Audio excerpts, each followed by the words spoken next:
Merhaba arkadaşlar, örgü kanalıma hoş geldiniz. Minik kız bebeklerimiz için güzel bir bebek takımı yaptım.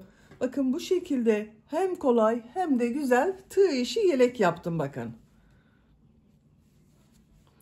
Buna takım olarak yine çok güzel ve kullanışlı bebek pantolonu yaptım.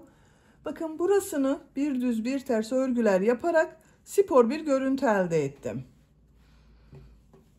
Ben bunları bu şekilde takım yaptım. Siz de böyle bir takım yapmak isterseniz bu yeleğin anlatımını ben yaptım. YouTube kanalıma yükledim. Bu yelekten yapmak isteyen arkadaşlar için yeleğin olduğu YouTube linkini izlediğiniz bu videonun açıklama bölümüne ekliyorum. Siz o linke tıklarsanız bunun gibi güzel bir yelek yaparak takım yapabilirsiniz. Biz bugün bu güzel ve kolay bebek pantolonunu yapacağız. Buna takım olarak hırka yapmak isterseniz bakın yine çok güzel hırka yaptım. Bu da tığ işi hırka arkadaşlar. Bu hırkanın anlatımını da ben yaptım. YouTube kanalıma yükledim. Bu hırkadan yapmak isteyen arkadaşlar için hırkanın olduğu YouTube linkini yine izlediğiniz bu videonun açıklama bölümüne ekliyorum. O linke tıklarsanız bunun gibi güzel ve kolay tığ işi hırka yapabilirsiniz. Çok kolay arkadaşlar bu hırka modeli. Biz bugün bu kolay ve güzel tığ işi pantolonu yapacağız. Pantolon örgüsüne bel örgüsünden başlıyoruz. Ben bugün pantolon anlatımını 6-12 aylık bebek için yapıyorum. 1 yaşındaki bebek çok rahat kullanır arkadaşlar. Siz bu pantolonu yeni doğan bebek için yapabilirsiniz. 3 aylık bebek için yapabilirsiniz. 1, 2, 3, 4 her yaş çocuklarınız için yapabilirsiniz. Tek yapmanız gereken yapacak olduğunuz çocuğun beline ölçerek zincir başlamak. Bu gövde bölümünde çocuğun evde bulunan pantolonuna ölçerek yapabilirsiniz. Bacak örgüsünde aynı şekilde bir pantolona ölçerek istediğiniz uzunlukta yapabilirsiniz. Biz bugün 6-12 aylık bebek ölçüsünde anlatıyorum. Bakın esnek zaten ama ben yine de buraya kurdale taktım. Kız bebek için yaptım, kurdale taktım. Siz isterseniz bu kurdale yerine ip kordonlar hazırlayabilirsiniz veya hiçbir şey takmadan da kullanabilirsiniz. Esnek oldu bel örgüsü.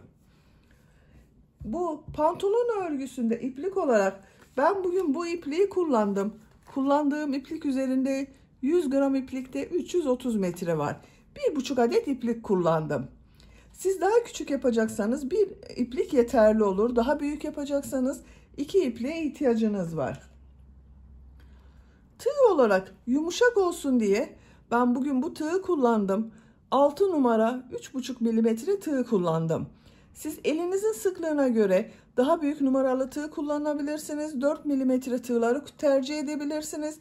Daha küçük numaralı tığ kullanırsanız yaptığınız pantolon örgüsü benim yaptığım ölçüden daha küçük olur. Ölçülerini videonun sonunda ölçüyorum. Tekrar ölçerek zaman geçirmek istemiyorum. İpliği tığı hazırlayalım. Hep birlikte bu kolay ve güzel pantolon örgüsüne başlayalım. Örgü kanalıma abone değilseniz abone olmayı unutmayın lütfen. Örgü kanalıma abone olmak ücretsiz. Örgü kanalıma ücretsiz abone olup orada bulunan zil şeklini dokunarak açık yaparsanız kanalıma video yüklediğim zaman ilk önce size bildirim gelir. Örgülerimden herkesten önce sizin haberiniz olur. İzlediğiniz videolarıma beğeni ve yorumlarınızı yaparsanız çok sevinirim arkadaşlar. Hepinize kolay gelsin. İyi çalışmalar.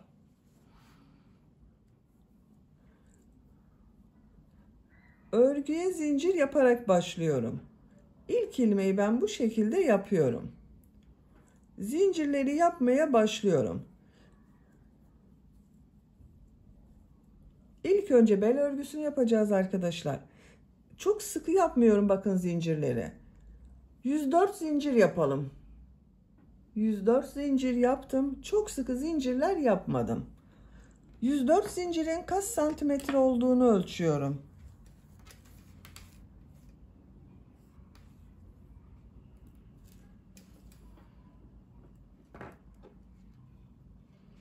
...42 santimetre zincir uzunluğu var. Benim elimin sıklığına göre 42 santimetre için 104 zincir yaptım arkadaşlar. Sizin daha fazla zincir yapmanız gerekebilir. 3 zincir dönüş için yapıyorum. Tığ üzerine iplik alıyorum. 3 ilmek atlıyorum. 1, 2, 3, Dördüncü ilmeğe trabzan yapıyorum.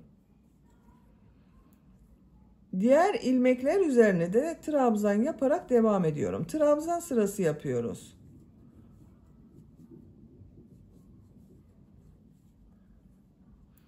Bu sıra başında yaptığım 3 ilmek atlayarak yaptığımda bir trabzan. Sıra sonuna kadar devam edelim. Sıra sonuna kadar trabzanları yaptım. Bir sıra trabzan sırası elde ettim. Bu bir sıra üzerinde 104 trabzan var. Bunu birleştiriyorum arkadaşlar. Bakın şu şekilde elimle düzeltiyorum. Bu ilmek ile ilmek kaydırma yaparak sırayı birleştiriyorum. Artık yuvarlak olarak devam edeceğiz. Bu sırada bu yaptığım trabzanları bir düz bir ters boşluktan alıp trabzan yapıyoruz. 2 zincir yapıyorum. Tığ üzerine iplik alıyorum.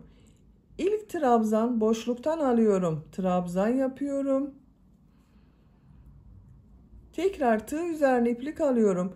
İkinci trabzanı ters taraftan şu şekilde boşluktan alıyorum. Trabzan yapıyorum. Düz taraftan boşluktan alıyorum. Trabzan yapıyorum. Ters taraftan boşluktan alıyorum. Trabzan yapıyorum.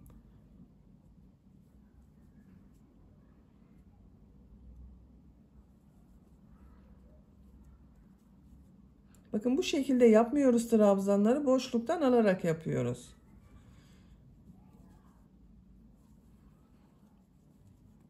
Kabarık bir görüntü elde ediyoruz. Burayı da birleştirelim. Bakın iplik ucu duruyor. Şuraya şu ilmeğe tığ takıyorum. İpliği çekiyorum. İlmek yapıyorum.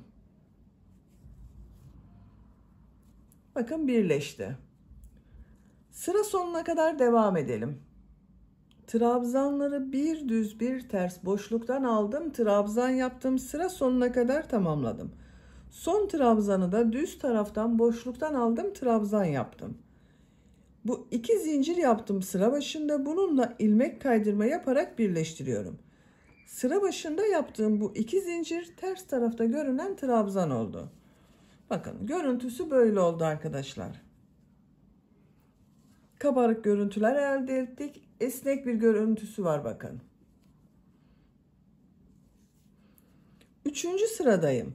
2 zincir yapıyorum. Bu sırada bu trabzanları nasıl görüyorsam o yönde boşluktan alıyorum, trabzan yapıyorum. Düz tarafta görüyorum. Düz taraftan boşluktan alıyorum, trabzan yapıyorum. Ters tarafta görünüyor. Ters taraftan boşluktan alıyorum, trabzan yapıyorum. Düz tarafta görüyorum. Düz taraftan boşluktan alıp trabzan yapıyorum. Ters taraftan boşluktan alıyorum, trabzan yapıyorum.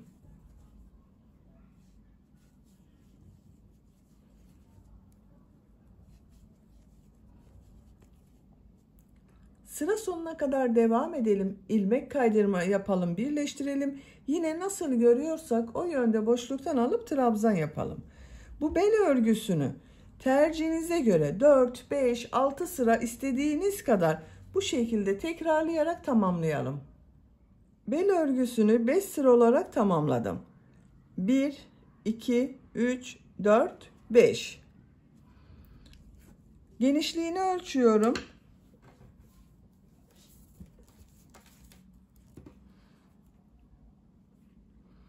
3 santimetre genişlik var. Benim tercihime göre bu yeterli. Siz isterseniz bunu 4 veya 6 sıra olarak yapabilirsiniz. Bu sıradan itibaren yarım trabzanlar yapıyorum. Bir zincir yapıyorum. Tığ üzerine iplik alıyorum. İlk ilmek üzerine trabzan yapıyor gibi yaptım bakın. Tığ üzerinde 3 ilmek var. Hepsinin içinden bir defa da çekiyorum. Tığ üzerine iplik alıyorum. Yarım trabzan yapıyorum. Tığ üzerine iplik alıyorum. Yarım trabzan yapıyorum.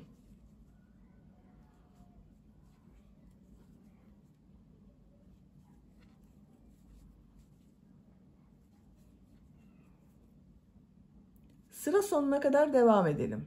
Yarım trabzanlar yaparak sıra sonuna kadar tamamladım. İlk ilmek ile ilmek kaydırma yaparak sırayı birleştiriyorum. Bakın bir sıra yarım trabzan yaptım. Bu bir sıra üzerinde 104 yarım trabzan var arkadaşlar. Bir zincir yapıyorum. Tığ üzerine iplik alıyorum. Yine her ilmek üzerine bir yarım trabzan yapıyorum. Bakın ilk ilmeğe de yarım trabzan yaptım. Diğer ilmeklere de yarım trabzan yaparak devam ediyorum. Sıra sonuna kadar devam edelim. Sıra sonuna kadar tamamladım. İlk ilmek ile ilmek kaydırma yaparak birleştiriyorum. Bir zincir yapıyorum. Tığ üzerine iplik alıyorum. Bakın ilk ilmek içine yarım trabzan yapıyorum. Diğer ilmeklere trabzan yaparak devam ediyorum. Yarım trabzanlar yapıyorum.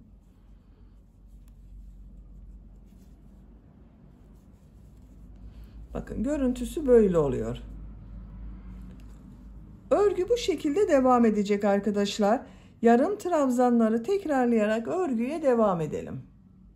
Pantolonun gövde örgüsünü 23 yarım trabzan sırası yaptım.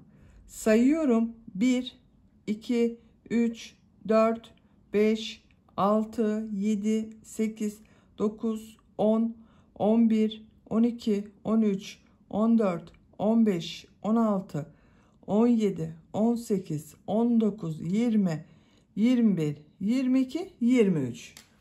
Benim yapacağım ölçü için bu yeterli. Santimetre olarak ölçüyorum. Bakın gövde yüksekliği 19 santimetre arkadaşlar.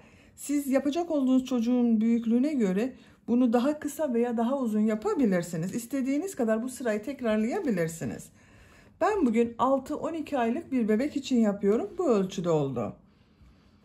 Şimdi bacak örgülerini ayıracağız. Benim bu bir sıra üzerinde 104 yarım trabzan var.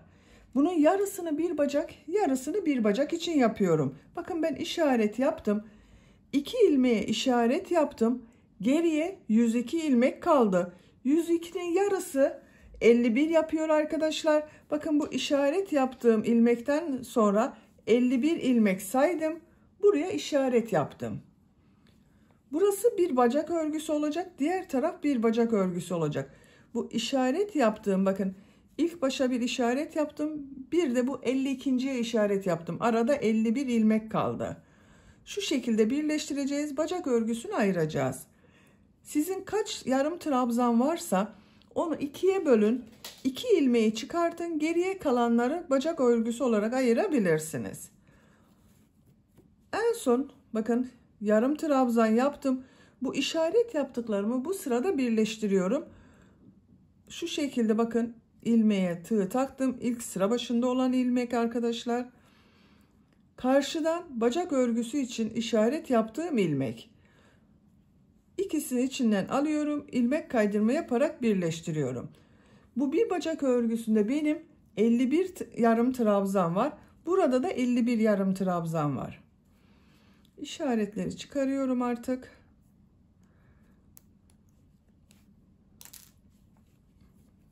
Bakın bu orta bölümü birleştirdik. Bir zincir yapıyorum. Tığ üzerine iplik alıyorum. Aynı ilmeğe yapmıyorum bakın. Yanında bulunan ilmeğe yarım trabzan yapıyorum. Diğer ilmeklere yarım trabzan yaparak devam ediyorum.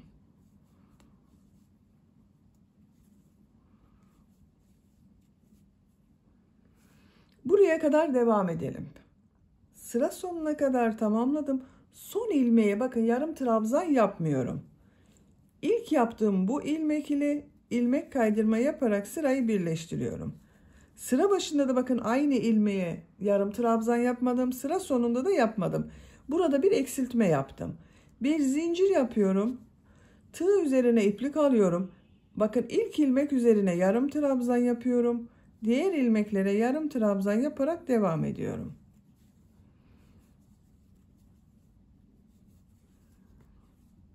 Sıra sonuna kadar devam edelim. Sıra sonuna kadar tamamladım. Bakın son ilmeğe de yarım trabzan yaptım. İlk ilmek ile ilmek kaydırma yaparak sırayı birleştiriyorum. Bakın bacak örgüsü bu şekilde belli oldu arkadaşlar. Bir zincir yapıyorum. Tığ üzerine iplik alıyorum. Yarım trabzan yapıyorum. Yine her ilmek üzerine bir yarım trabzan yapıyorum. Bacak örgüsü çok dar olsun istemiyorum. Çok fazla kesme yapmıyorum. Bakın bacak genişliği bu şekilde olacak. Pantolon olacak arkadaşlar. Biraz dar olsun istemiyorum. Bu bacak örgüsü bu sayı ile devam edecek. Şimdi diğer bacak örgüsünde başlayalım. İki bacak örgüsünü birlikte devam ederiz. İpliğin diğer ucunu çıkardım. Bakın buradan ipliği bağlıyorum. Bu birleştirme yaptığım ilmekten.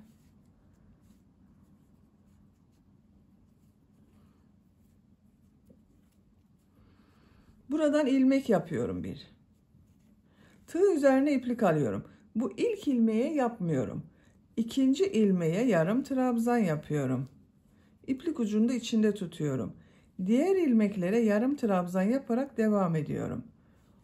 Yine her ilmeğe bir yarım trabzan yapıyoruz. Sıra sonuna kadar devam edelim. Sıra sonuna kadar tamamladım. Bakın bu son ilmeğe yarım trabzan yapmıyorum. İlk ilmek ile ilmek kaydırma yaparak sırayı birleştiriyorum. Bir zincir yapıyorum. Tığ üzerine iplik alıyorum. İlk ilmek üzerine yarım trabzan yapıyorum. Diğer ilmeklere de yarım trabzan yaparak devam ediyorum. Sıra sonuna kadar devam edelim. Sıra sonuna kadar tamamladım. Son ilmeğe de yarım trabzan yaptım. İlk ilmek ile ilmek kaydırma yaparak sırayı birleştiriyorum. Bir zincir yapıyorum. Tığ üzerine iplik alıyorum. Aynı ilmek içine yarım trabzan yapıyorum. Diğer ilmeklere yarım trabzan yaparak devam ediyorum. Bu bacak örgüsü de bu şekilde devam edecek arkadaşlar. Her iki bacak örgüsünü devam edeceğiz. Bir bacak örgüsünün kaç santimetre olduğunu ölçüyorum genişliğinin. 13 santimetre, bakın benim bir bacak örgüsü 13 santimetre. Çok dar olsun istemiyorum. Bu genişlik bakın yeterli. Siz daha dar olsun istiyorsanız burada bakın sıra başında ve sıra sonunda bir iki ilmek kesme yapabilirsiniz. Biz sadece ilk sırada ilk ilmeğe ve son ilmeğe yarım trabzan yapmadık. 2 ilmek kesme yaptım. Bakın bu şekilde devam ediyor. İki bacak örgüsünü yapacak olduğunuz çocuğun büyüklüğüne göre sırayı tekrarlayarak devam edelim. Pantolonun bacak örgüsünü birleştirme yaptığım buradan sonra 22 yarım trabzan sırası yaptım. Bakın buradan sayıyorum. 2, 4, 6, 8, 10, 12, 14, 16, 18, 20, 22. 22 sıra yarım trabzan sırası yaptım.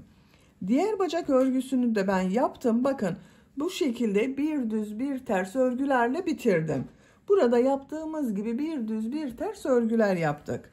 Bu bacak örgüsünde de aynısını yapacağız. Bacak örgüsünün burası geniş arkadaşlar. Biraz daraltmak istiyorum. Bakın bu görüntüyü elde etmek istiyorum. Trabzan sırası yapmadan önce bir sıra sık iğne sırası yapıyorum. Sık iğne yaparken arada eksiltmeler de yapıyorum. İlk ilmek üzerine sık iğne yapıyorum. Bakın bu iki ilmeği birlikte sık iğne yapıyorum. Burada bir ilmek oluştu. 3 sık iğne yapıyorum. 1, 2, 3. Bu iki ilmeği birlikte yapıyorum. Bakın tığ taktım, ilmek aldım, çıkardım. Tığ üzerinde 2 ilmek var. Diğer ilmeğe tığ taktım, çıkardım. Tığ üzerinde 3 ilmek var. Üçünü içinden bir defada çekiyorum. Burada bir ilmek oluştu. 3 sık iğne yapıyorum.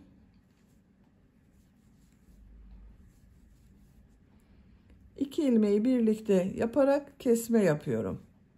Sıra sonuna kadar devam edelim. Sıra sonuna kadar tamamladım. İlk ilmek ile ilmek kaydırma yaparak birleştiriyorum. Bakın biraz toparladı burası arkadaşlar.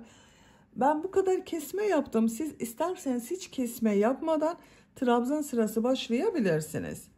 Şimdi trabzan sırası başlıyorum. 2 zincir yapıyorum. Tığ üzerine iplik alıyorum.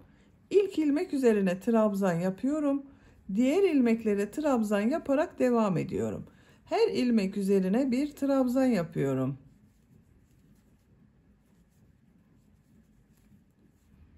Sıra sonuna kadar devam edelim. Sıra sonuna kadar trabzanlar yaptım. İlk ilmek ile ilmek kaydırma yaparak birleştiriyorum. Bakın bir sıra trabzan sırası yaptım. 2 zincir yapıyorum. Tığ üzerine iplik alıyorum.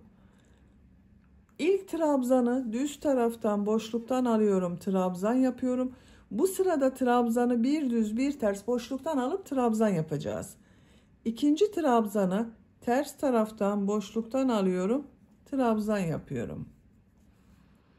Düz taraftan boşluktan alıyorum, trabzan yapıyorum. Ters taraftan boşluktan alıyorum, trabzan yapıyorum. Bir düz bir ters boşluktan alarak trabzan yapıyoruz. Sıra sonuna kadar devam edelim. Sıra sonuna kadar tamamladım. Bu sırada trabzanları bir düz bir ters boşluktan aldım, trabzan yaptım. En son trabzanı düz taraftan boşluktan aldım, trabzan yaptım. Bu ilmek ile ilmek kaydırma yaparak birleştiriyorum. Sıra başında yaptığım bu 2 zincir ters tarafta görünen trabzan oldu. 2 zincir yapıyorum. Bu sırada trabzanları nasıl görüyorsam o şekilde boşluktan alıyorum, trabzan yapıyorum. Düz taraftan gördüm, düz taraftan boşluktan aldım, trabzan yaptım. Ters tarafta görüyorum, ters taraftan boşluktan alıyorum, trabzan yapıyorum.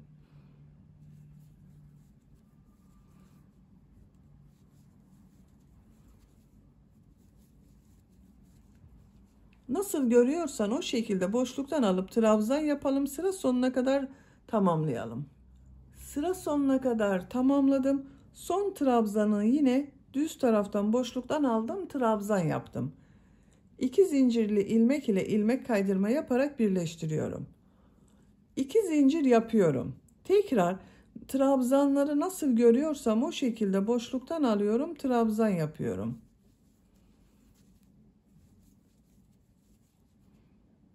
Sıra sonuna kadar devam edelim. İlmek kaydırma yapalım, birleştirelim. Tekrar nasıl görüyorsak o şekilde boşluktan alıp trabzan yapalım. 1-2 sıra bu şekilde devam edelim. Bakın ben bu bacak örgüsünü 1, 2, 3, 4, 5 sıra yaptım. Bunu da 5 sıra olarak tamamlayalım, bitirelim. 5 sıra olarak tamamladım. 1, 2, 3, 4, 5. İlmek kaydırma yaparak sırayı birleştiriyorum. İpliği kesiyorum.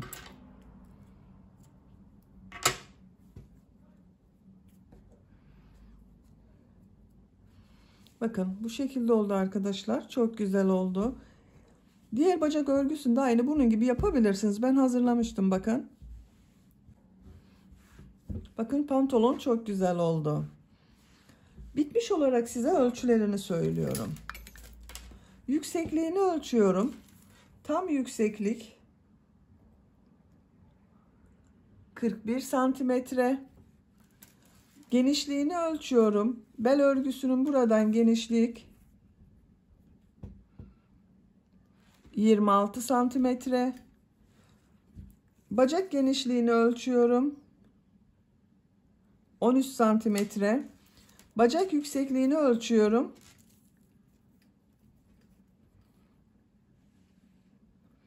21 santimetre bacak yüksekliği var. Bu bacak yüksekliğini tercihinize göre siz istediğiniz kadar sıra yaparak uzatabilirsiniz. Ben bugün 6-12 aylık bir bebek için yaptım. 1 yaşındaki bebek çok rahat kullanır bu pantolonu arkadaşlar. Bel örgüsünün buraya ip kordonlar takabilirsiniz, kurdale takabilirsiniz veya bu şekilde kullanabilirsiniz. Bakın esnek zaten. Beni dinlediğiniz ve izlediğiniz için hepinize çok teşekkür ederim. Örgü kanalıma abone değilseniz abone olmayı unutmayın lütfen. Örgü kanalıma abone olmak ücretsiz. Örgü kanalıma ücretsiz abone olup orada bulunan zil şekline dokunarak açık yaparsanız kanalıma video yüklediğim zaman ilk önce size bildirim gelir. Örgülerimden herkesten önce sizin haberiniz olur. İzlediğiniz videolarıma beğeni ve yorumlarınızı yaparsanız çok sevinirim arkadaşlar. Sizlerle yeni örgülerde görüşmek dileğiyle. Hoşça kalın, sevgiyle kalın.